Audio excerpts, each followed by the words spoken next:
High!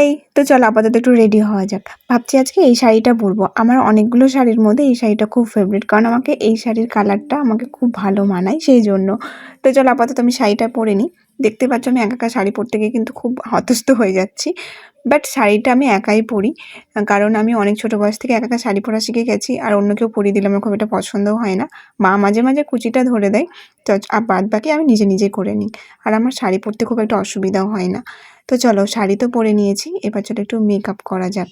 মেকআপের নামে তো জানোই আমি খুব সিম্পল মেকআপ করি, বাট আমি আজকে অনেক দিন পর না ফাউন্ডেশন অ্যাপ্লাই করলাম। ফাউন্ডেশন আজকাল আমি ইউজই করি না স্কিনটা, কারণ আমার মনে হয় ফাউন্ডেশন মাখলে একটু বেশি হেভি মেকআপ হয়ে যাচ্ছে সেই জন্য। তো আজ আমি ফাউন্ডেশন খুব হালকা করে নিয়েছি।